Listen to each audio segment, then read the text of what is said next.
Eu sei que você esteve no Tribunal do Júri muito tempo e depois foi para a cidadania. Em ambos os lugares há investigação. Como é que se diferencia? Quais são as diferenças da investigação no júri, da investigação na cidadania? Ou existe alguma diferença? No Tribunal do Júri, enquanto titular do 4º Tribunal do Júri aqui, segunda Promotoria de Justiça junto ao 4º Tribunal do Júri, à época eram 3 promotorias, o Dr. Júlio César, que é que se faz presente, era titular de uma das promotorias. Não existia investigação, já que a investigação, a grosso modo, era feita pela central de inquérito. Nós recebíamos já ou feito o inquérito, a investigação feita pelo inquérito, ou recebíamos o auto de prisão em flagrante. Então, minha experiência em atos de investigação perante crimes dolosos contra a vida e os que guardam conexão de competência do Tribunal do Júri, eu não tenho participação na investigação enquanto promotor de justiça durante mais de 12 anos como titular na capital do Rio de Janeiro. A diferença que eu sinto, ou não só na questão relativa à investigação, mas relativa à atuação, é bem marcante, porque no júri, né, a atuação do promotor de justiça, principalmente sessão plenária, é uma atuação que individualiza muito o membro do Ministério Público. Fica uma coisa personificada, né, e é um ambiente em que você é muito atacado, né, pelos advogados, pelos defensores públicos, porque os embates são extremamente marcantes.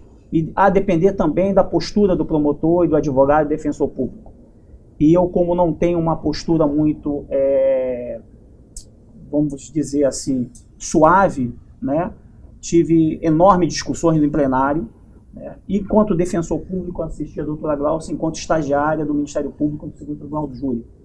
Porque ali fui assessorar um defensor público num plenário. E lá conheci a Glaucia ainda como estagiária do Ministério Público. E quando eu fui para a cidadania, né, o meu mundo mudou completamente. Porque eu me senti como se tivesse caído de um paraquedas, num local em que a realidade fática e jurídica eram completamente distintas da minha vida toda no Ministério Público, que foi tudo no júri. Júri em embaixada, júri no interior, júri na capital. Só tinha experiência em juízo único. E aí, quando eu cheguei na cidadania, né, fui recepcionado pela Glaucia, estive no gabinete dela para falar e pedir ajuda, né, auxílio, ou seja, tentar trocar com ela, né, um pouco de experiência e absorver dela a experiência, não somente dela, como do Rogério Pacheco, que eu sucedi. E achei extremamente gratificante a parte da investigação. Muito embora seja uma investigação, uma missão muito árdua, porque você necessita muito da colaboração de vários outros órgãos, para que você obtenha êxito na sua investigação, né? O Ministério Público depende muito da colaboração de outros órgãos, né? Principalmente com relação a informações técnicas. E eu acho que a minha contribuição, ou não contribuição, na investigação da cidadania... Deixa eu fazer um parênteses.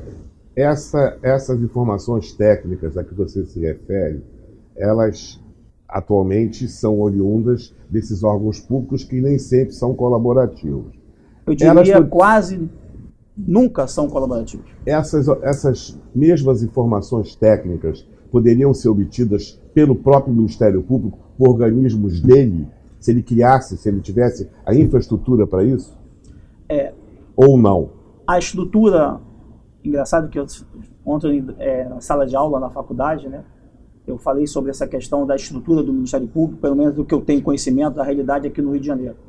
Que eu falei que era boa, mas se fosse possível, deveria ser melhorada. Principalmente em relação aos órgãos de assessoramento, aos órgãos de execução.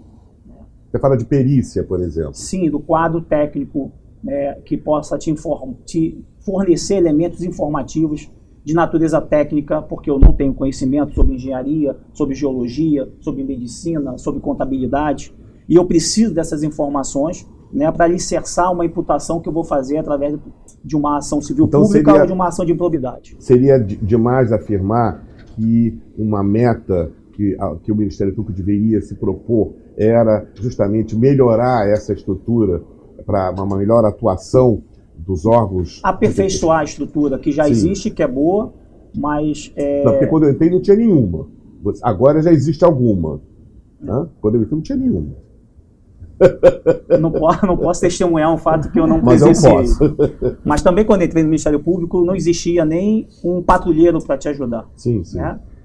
Quando eu entrei na Defensoria Pública não tinha nem computador. Eu tive que comprar uma máquina de datilografia, que eu levava para cima. Legenda, máquina de datilografia era um equipamento que era usado antes do computador. E não sou tão velho assim. Não tinha nem papel. Você tinha que comprar o seu papel. Então, na realidade, eu acho que eu levei para a improbidade uma visão mais objetiva. Né? É a minha forma de atuar na improbidade, né, na cidadania, eu faço aqui as palavras da Glaucia, eu acho que essa denominação deveria sofrer uma alteração. Eu levei uma visão mais objetiva, até em razão da minha origem no Ministério Público, que é uma origem, né, de atuação no Tribunal do Júri.